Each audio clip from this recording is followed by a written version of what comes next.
નમસ્કાર વિદ્યાર્થી મિત્રો, 9મા ધોરણમાં 8મા પ્રકરણમાં 2 પીરિયડ આપણા અગાઉ આવી ગયા છે. આજે ત્રીજો પીરિયડ. ઝડપ, વેગ, પ્રવેગ આ બધી વસ્તુઓ અગાઉથી આપણે શીખ્યા છે. ગતિ, સાપેક્ષ આ તે બધું. આજે આપણે 2 મુદ્દાઓ સમજવાના છીએ. એક નિયમિત પ્રવેગી ગતિ અને બીજું એ આલેખ વડે ગતિના જુદા જુદા 3 સમીકરણો. બરાબર. એક તો નિયમિત પ્રવેગી ગતિ ચોક્કસ સમયગાળા દરમિયાન એનો વેગ સતત વધતો રહે તો એને નિયમિત પ્રવેગી ગતિ કહેવાય. સમયગાળા સાથે એનો વેગ વધે.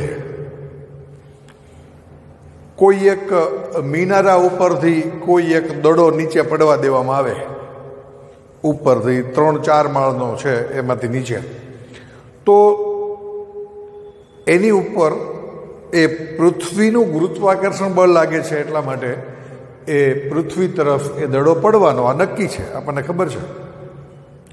પણ જ્યારે એને પાડવામાં આવે ને ત્યારે એનો વેગ 0 જાય. પછી વેગ, પછી વેગ, પછી વેગ. દરેક સેકન્ડે એનો વેગ વધે છે.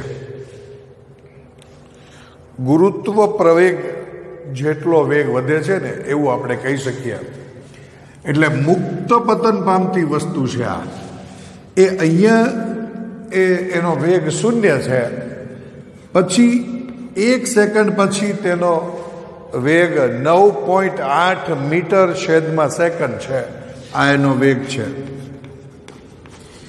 પછી બીજી સેકન્ડે એનું અંતર થોડુંક વધી જશે. અહીંયા એનો વેગ 19.6 મીટર/સેકન્ડ. ત્રીજી સેકન્ડે 29.5 મીટર/સેકન્ડ. ચોથી સેકન્ડે 39.4 મીટર/સેકન્ડ.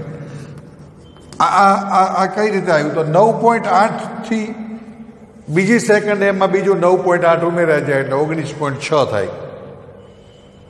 કારણ કે વેગ સતત આ 9.8ના દરે વધે છે.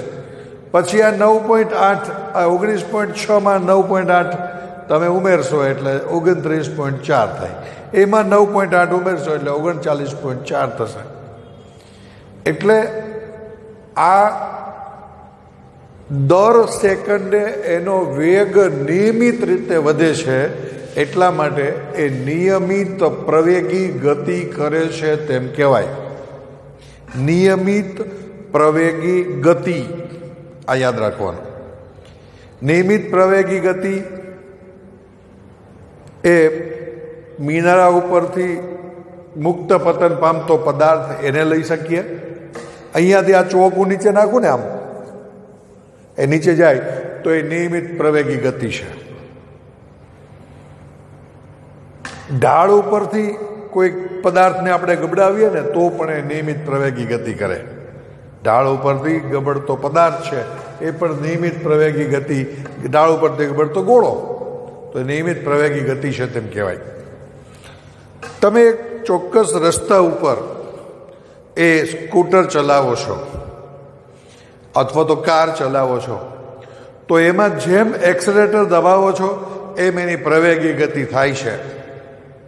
પણ સમય સાથે એનો વેગ વધતો જાય તો એ પ્રવેગી ગતિ છે, અને સમય સાથે એનો વેગ ઘટતો જાય તો એ પ્રતિપ્રવેગી ગતિ છે.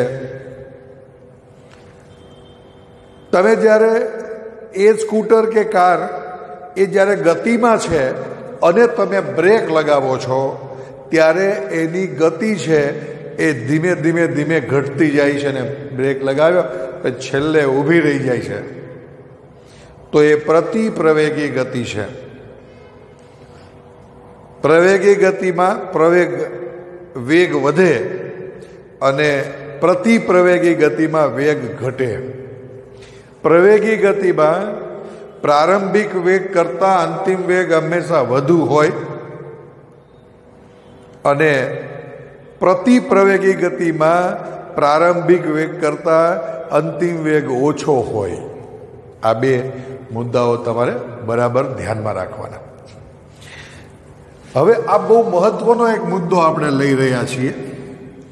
આલેખીય રીત વડે ગતિના સમીકરણો, 3 સમીકરણો છે, ત્રણેય સહેલા છે, પણ ઘણા વિદ્યાર્થીઓ બરાબર સમજે નહીં ને, એટલે પછી ગોખી નાખે છે. ગોખવાનું નથી, આ સમજવાનું છે. બરાબર સમજજો. આલેખ છે વેગ વિરુદ્ધ સમય. આલેખના જુદા જુદા ઉપયોગો પછી સમજાવવાનો છું અને પછીના તાસમાં. વેગ વિરુદ્ધ સમયનો આલેખ છે. આને વાય અક્ષ કહેવાય છે, અહીંયા એક્સ અક્ષ કહેવાય છે આલેખમાં. અહીંયા વેગ છે, અહીંયા સમય છે. વેગ વિરુદ્ધ સમય, સમય વિરુદ્ધ વેગ એમ પણ કહી શકાય.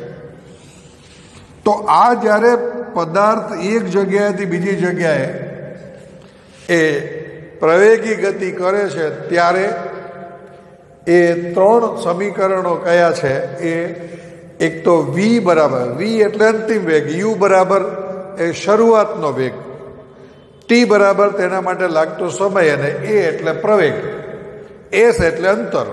આ 4 જુદી જુદી રાશિઓ છે, એની વચ્ચેનો એકબીજાનો સંબંધ એ આ 3 સમીકરણો છે. યુ બરાબર વી બરાબર યુ પ્લસ એટી, ત્યાર પછી એસ બરાબર યુટી પ્લસ 1/2 એટી સ્ક્વેર, અને 2as બરાબર વી સ્ક્વેર માઇનસ યુ સ્ક્વેર. આ 3 સમીકરણો છે. આ 3 સમીકરણો કઈ રીતે આવ્યા એ બરાબર આપણે સમજીએ.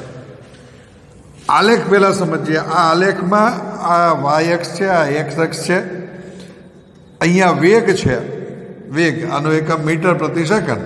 આ સમય છે, એ સમય ટી. અહીંયાથી આપણે આ પદાર્થનો વેગ વધતો વધતો અહીંયા સુધીમાં પહોંચે છે. એ પ્રવેગી ગતિ કરીને એ થી બી બિંદુ સુધી પહોંચે છે, એવું કહીએ.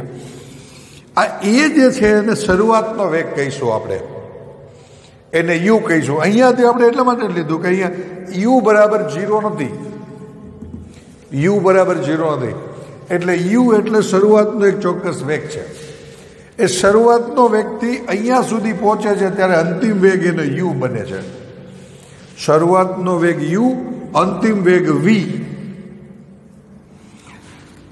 યુ થી વી વેગ સુધી પહોંચવા માટે એનો સમય જે લાગે છે એ અહીંયાથી ઓ થી સી સુધી છે, એ ટી છે. એટલે એ થી બી સુધી અંતર કાપતા એનો વેગ યુ થી વી થાય છે. વેગ સતત વધતો જાય છે. વેગ વધે એટલે પ્રવેગી ગતિ કરે છે, એવું આપણે સમજીએ.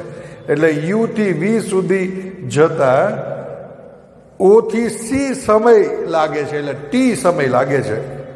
એટલે ટી સમયમાં એ આટલું અંતર કાપે છે. એ બિંદુ આગળ વેગ એનો યુ છે અને એ 0 નથી, અને બી બિંદુ આગળ એનો વેગ વી છે. એટલે આલેખમાં પછી આ રીતે એને ટ્રેપેઝિયમ કરી નાખ્યો છે. અહીંયા એ બી બિંદુ છે, પછી અહીં સી બિંદુ નામ આવ્યું, ડી અને ઈ બિંદુ એવું ક્રમમાં નામ આપી દીધા છે. આ એટલા માટે દર્શાવ્યું છે કે આ બધા એ આ ચતુષ્કોણના સામસામેની બાજુઓને એનો ઉપયોગ થશે એટલા માટે. પ્રારંભિક વેગ ઓ એ એટલે યુ, અંતિમ વેગ ઓ ઈ થશે, ઓ ઈ એટલે સી બી અથવા તો બીસી એ વી થશે. પ્રારંભિક વેગ ઓ એ બરાબર યુ. સાથે સાથે અહીંયા આલેખ પણ સમજતો જવાનો, આ સૂત્ર કઈ રીતે આવ્યું જોવા માટે. અંતિમ વેગ એ બીસી અથવા તો ઓ ઈ એટલે કે વી, એના માટે લાગતો સમય બરાબર ઓ સી બરાબર ટી. આટલું આ બી ડી છે એ વેગમાં થતો ફેરફાર છે. બી ડી એટલે શું? તો બીસી માઇનસ ડીસી અથવા સીડી. બીડી બરાબર આખામાંથી આટલું બાદ કરીએ તો આટલું મળે, એટલે બીડી બરાબર બીસી માઇનસ સીડી. પણ સીડી એટલે શું છે? યુ છે, એટલે એઓ છે. આપતો એઓ, બીસી માઇનસ એઓ. અને બીસી એટલે આપણે વેગના સંદર્ભમાં લેવું છે, એટલે વેગમાં થતો ફેરફાર બરાબર વી માઇનસ યુ. આને આપણે સમીકરણ નંબર 1 કહીએ. આ આલેખ ઉપરથી પ્રવેગ એટલે વેગ ભાગ્યા સમય આપણે ખબર છે, આપણે આગળના તાસમાં જોયું હતું. પ્રવેગ એટલે વેગ ભાગ્યા સમય, અને અહીંયા આ વેગ એટલે વેગમાં થતો ફેરફાર છે. વેગમાં થતો ફેરફાર તથા છેદમાં આ ફેરફાર માટે લાગતો સમય.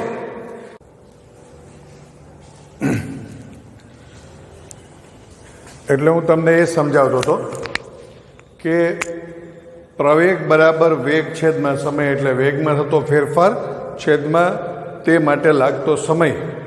વેગમાં થતો ફેરફાર બીડી છે, અહીંયા એ થી ઈ સુધી એ વેગમાં થતો ફેરફાર છે. બીડી છેદમાં ઓસી એટલે લાગતો સમય ટી છે, એટલે એ બરાબર બીડી છેદમાં ટી આ બાજુ લઈ લઈએ એટલે બીડી બરાબર એ ટી. અહીંયા પણ સમીકરણ 1માં આપણે લાવ્યા બીડી બરાબર વી માઇનસ યુ, બીડી બરાબર એ ટી. આ સમીકરણ 1 અને 2 બંનેને સરખાવી દઈએ, બંને બીડી બરાબર છે, એટલે વી માઇનસ યુ બરાબર એ ટી. યુને સામેની બાજુ લઈ જઈએ તો પ્લસ યુ થઈ જશે, એટલે વી બરાબર યુ પ્લસ એ ટી. આ પહેલું સમીકરણ આપણને મળશે. હવે બીજું સમીકરણ કઈ રીતે મેળવવું એ સમજશે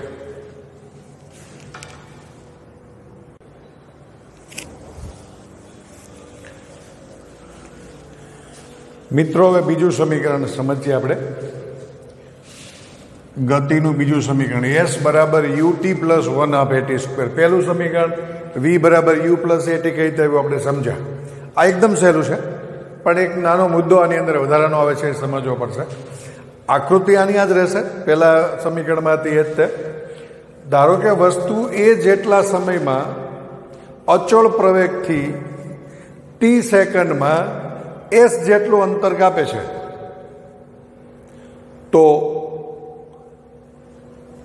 કેટલું અંતર કાપ્યું? તો આ એબી નીચે ઘેરાયેલા ભાગનું ક્ષેત્રફળ એ વસ્તુ દ્વારા કપાયેલું અંતર છે. આ જે વેગ વિરુદ્ધ સમયનો આલેખ છે એમાં આ એબી નીચેના ભાગમાં આ ખરેખર છે ને એ સમલંબ ચતુષ્કોણ છે.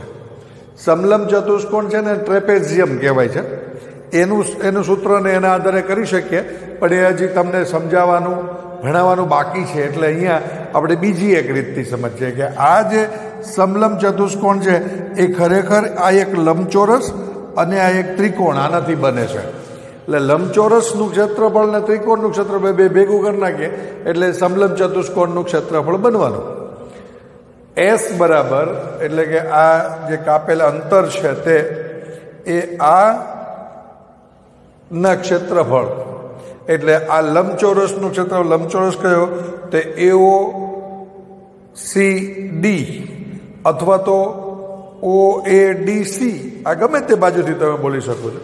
લંબચોરસ OADC નું ક્ષેત્રફળ પ્લસ ત્રિકોણ ABD નું ક્ષેત્રફળ. આ બરાબર લંબચોરસનું ક્ષેત્રફળ લંબાઈ ગુણ્યા પહોળાઈ આપણને ખબર છે, એટલે OA ગુણ્યા OC આ બે કરીએ બાદ.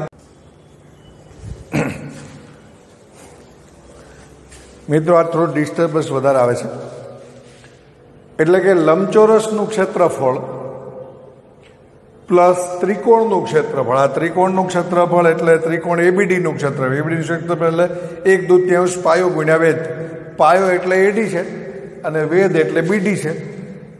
AD એટલે T છે, T સમયમાં, અને BD બરાબર AT છે.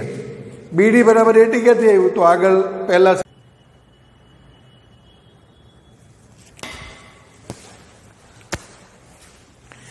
હવે આલેખીય ગતિના સમીકરણમાં ત્રીજું સમીકરણ આપણે જોઈએ. 2AS બરાબર V² માઇનસ A² કઈ રીતે આવ્યું? આ જ આકૃતિ રહેશે. ત્રણેય સમીકરણોમાં આકૃતિ એક જ છે. ગમે તે સમીકરણ પૂછાય ને તો દર વખતે આકૃતિ તો દોરવાની જ બરાબર ધ્યાન રાખજો. અને ત્રણેય સમીકરણોમાં એકબીજાથી કંઈક ને કંઈક ઉપયોગમાં આવે છે. ટી સમયમાં કાપેલું અંતર આપણે આગળ જોયું કે એબીની નીચેના ભાગમાં જેટલું ક્ષેત્રફળ થાય છે એટલું કાપેલું અંતર સમલંબ ચતુષ્કોણનું ક્ષેત્રફળ આગળના સમીકરણમાં મેં નહોતું સમજાવ્યું તમને, પણ અહીંયા સમજાવવું પડશે. સમલંબ ચતુષ્કોણનું ક્ષેત્રફળ બરાબર સમલંબ ચતુષ્કોણ એટલે શું? પહેલાં તો આવા પ્રકારે હોય ને એને સમલંબ ચતુષ્કોણ કહેવાય. આ સમલંબ ચતુષ્કોણમાં સામસામેની બાજુઓની એક જોડ સમાંતર હોય. હવે એનું ક્ષેત્રફળ એટલે 1/2 ગુણ્યા બંને વચ્ચેનું લંબ અંતર ગુણ્યા બંને.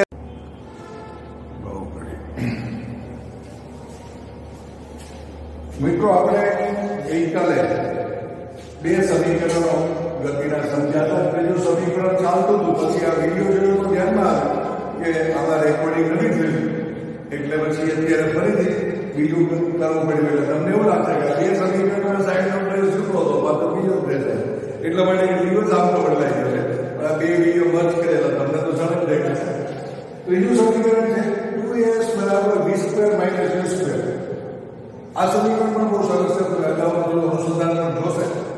અહીંયા સી સામેમાં કાપેલો અંતર બરાબર 1 ડિગ્રી છે. એટલે આ ક્ષેત્રફળ છે તો આપણે આગળના સમીકરણમાં જોયું કે આ સમલંબ ચતુષ્કોણ છે. એ સમલંબ ચતુષ્કોણનું ક્ષેત્રફળ એટલે ત્યારે સમલંબ ચતુષ્કોણના ક્ષેત્રફળનું સૂત્ર નહોતું વાપર્યું. લંબચોરસનું ક્ષેત્રફળ વાપર્યું, ત્રિકોણનું ક્ષેત્રફળ વાપર્યું. અત્યારે આપણે સમલંબ ચતુષ્કોણનું ક્ષેત્રફળ એ આમાં સૂત્ર વાપરવું પડશે. પહેલા તો સમલંબ ચતુષ્કોણ એટલે શું? આ સમલંબ ચતુષ્કોણ એટલે જે ચતુષ્કોણની સામસામેની બાજુઓની એકમાત્ર જોડ સમાંતર હોય તે સમલંબ ચતુષ્કોણ છે. આ એબીસીડી લઈએ તો આ એબી અને સીડી સમાંતર છે. એબી અને બીસી સમાંતર નથી. તો આ સમલંબ ચતુષ્કોણનું ક્ષેત્રફળ બરાબર 1/2 ગુણ્યા 2 સમાંતર બાજુઓ છે એની વચ્ચેનું લંબ અંતર, અહીંયા એબી હોય તો એબી, ગુણ્યા 2 સમાંતર બાજુઓના માપનો સરવાળો. એટલે આ સમલંબ ચતુષ્કોણનું ક્ષેત્રફળ શોધવું હોય તો 1/2 ગુણ્યા એબી, અને એબી બી તો આવી છે એટલે એ અને ગુણ્યા આ બે એટલે એબી અને સીડી નો સરવાળો, એબી પ્લસ સીડી. આવા પ્રકારનું સૂત્ર મળે. અહીંયા સમલંબ ચતુષ્કોણ છે ને અહીંયા છે તો OABC આ સમલંબ ચતુષ્કોણ OABC. આ સમલંબ ચતુષ્કોણમાં OA અને BC આપણને સમાંતર છે અને એ વચ્ચે લંબ અંતર ઓછી છે. એટલે 1/2 ગુણ્યા લંબ અંતર ઓછી ગુણ્યા 2 સમાંતર બાજુ એટલે કે OA અને BC નો સરવાળો. ઓછી છે એ T સમયમાં અંતર કાપે છે T. OA બરાબર u છે, OA બરાબર u છે અને BC બરાબર અહીં સુધીનો અંતર v છે. એટલે T × u + v એટલું થશે. u + v × T આવા બીજા સૂત્ર લખી શકે, પણ T ની જગ્યાએ આપણે બીજું લખવું છે, u v સ્વરૂપ લખવું છે. પહેલા સમીકરણમાં આપણે જોયું કે v બરાબર u + at. u ને આમાં કરીએ તો v - u બરાબર at. v - u upon a બરાબર t. એટલે t ની જગ્યાએ આ t છે એની જગ્યાએ v - u છેદમાં a લખી શકાય. u + v છેદમાં 2 તો છે અને t ની જગ્યાએ v - u છેદમાં a લખ્યું તો શું થયું? આ v - u ને v + u છે એટલે v² - u² થાય, કારણ કે a + b a - b બરાબર a² - b². આ વિસ્તરણ સૂત્ર આગળના ધોરણમાં તમે ભણ્યા છો. એટલે v² - u² છેદમાં 2a તો છે જ, 2a તો છે. 2a ને આમાં જોડી નાખીએ એટલે 2as અને v² - u² 2as બરાબર v² - u². આ ત્રીજું સૂત્ર થયું. આ ત્રણેય સૂત્રો બરાબર યાદ રાખવાના. ત્રણેય આલેખની મદદથી મળતા ગતિના સમીકરણો છે. ત્રણમાંથી કોઈ પણ 2 પણ પૂછાય અને ઇન્ડિવિડ્યુઅલ એક પણ પૂછાય. એક દાખલા જેવા છે પણ સમજીને તૈયાર કરવાના છે, ગોખવાના નથી, ધ્યાન રાખજો. આના પછી એક 2 મુદ્દા બાકી છે એ ચોથા પીરિયડમાં લેશો અને ત્યાર પછી એના હોમવર્ક પણ આપીશું. થોડી રજાઓ પણ હવે આવ્યા કરશે. 1, 2, 3 તારીખ, પહેલી તારીખે ઈદ છે, બીજી તારીખે રવિવાર છે, બીજી તારીખે રક્ષાબંધન છે, ત્યારે આપણે વિડીયો નહીં મૂકીએ. બીજા કોઈ અભ્યાસ સિવાયના વિડીયો આવશે એટલે તમે જોજો. અને સાતમ આઠમ માટે 5-7 દિવસની રજા આપશો, તમને હોમવર્ક પણ આપીશું અને વિડીયોમાં રજા રાખીશું, કારણ કે શિક્ષકોના બહાર જવાના હશે, થોડું કામ છે એટલા માટે. તો એ દિવસોમાં પણ તમને હોમવર્ક આપ્યું હશે ત્યારે તમારે બરાબર એ દિવસોમાં ઉપયોગ કરવાનો. ન આપે તો તમારે જાતે ભણતા પણ તમને આવડવું જોઈએ. બરાબર. હમણાં આ સરસ આપણું ચાલી રહ્યું છે એ રીતે તમે પણ બરાબર